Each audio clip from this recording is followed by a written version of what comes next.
Ismael, antes de chegar na igreja, quem era Ismael? Comecei na vida do tráfico da droga com 13 anos, mais ou menos.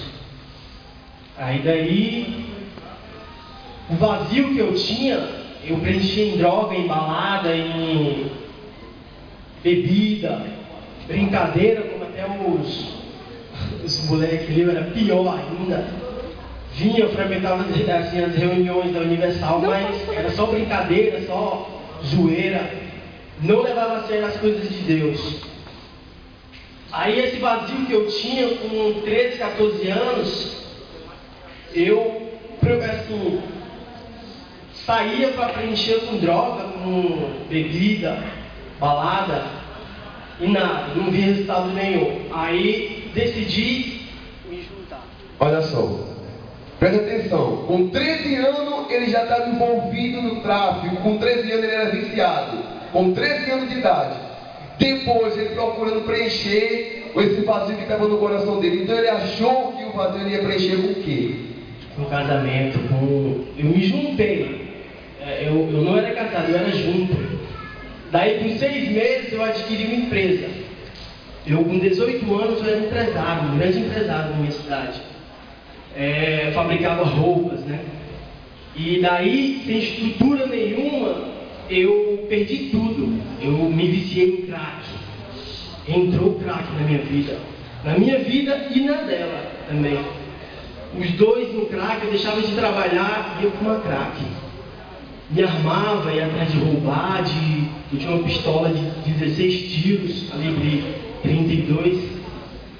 Era uma vida totalmente destruída. Aí com essa empresa, eu entrei em dívidas, gente me percebia devendo a traficantes, que é a pior coisa que tem, que muitos jovens aqui pensam que só acontece com os outros. Não, acontece quem está lá fora, sem a proteção de Deus. Por isso que você está aqui não é em vão não, ó. Tem muita gente trabalhando aqui para ver você bem, a sua família. Eu não tive essa ideia de aceitar antes, mas é o seguinte, com o vício do crack, com a desgraça do crack, a família perdendo tudo, empresa, tudo, a família me abandonou como se eu fosse um cachorro, um lixo. Eu vim de Fortaleza para cá, aqui morar no Ângela, ali no Tupi. Me envolvi logo com uma biqueira, com os caras do PCC, com a boca de fumo, né, como é mais conhecido. Aí daí, só miséria. O meu irmão... Olha só, ele saiu de uma cidade, para vocês entendam, ele saiu de uma cidade e veio achando que aqui ia encontrar toda a paz. E aí que foi pior ainda, não é isso? Calma, fala com tranquilo. Foi pior. Que me envolvendo com o tráfico daqui, pior do que o de lá, pior. Dentro da minha casa, eu não tinha nada, eu só tinha um fogão e uma geladeira.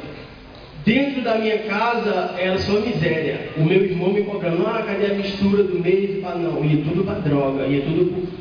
Aqui em São Paulo, crack não, crack deu uma aliviada só na cocaína e na maconha. Direto, 24 horas. Outra pergunta, você andava armado? Você já fez vários assaltos? Muitos, assaltos, roubos, furtos também. Era totalmente perturbado. Olha só, eu quero que vocês entendessem, eu quero que seja mais rápido, por quê? Olha só, o que acontece? Ele veio, se envolveu novamente no tráfico, na vida errada aqui dentro, não é isso? Roubou, fez vários assaltos.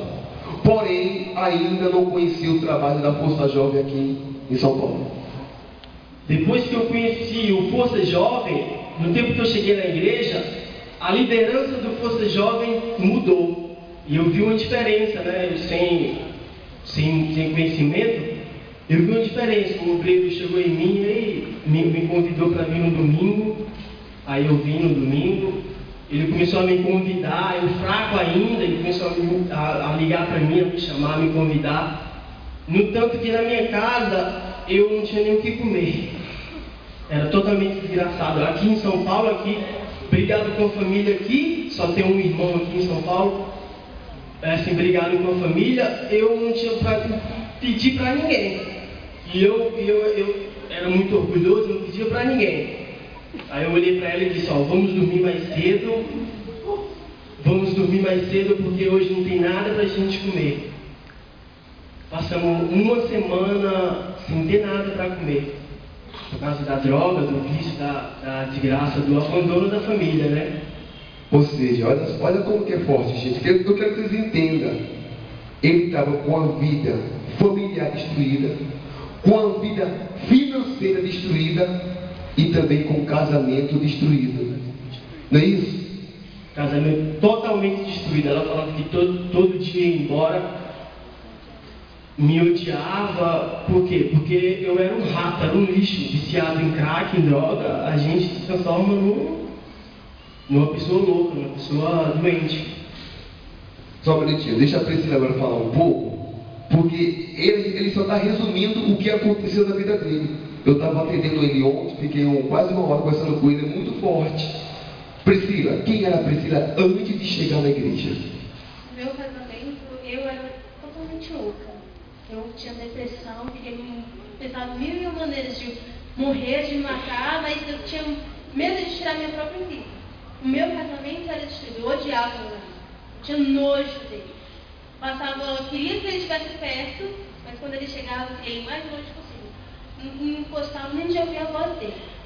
E ele me batia muito por causa da droga. Às vezes ele sentia prazer em me bater e fazer eu ir atrás de droga para ele. Aí foi quando, de tanto ele me bater, eu acabei indo para droga junto com ele, pensando que ia ajudar, por ele ver que eu também estava na mesma situação.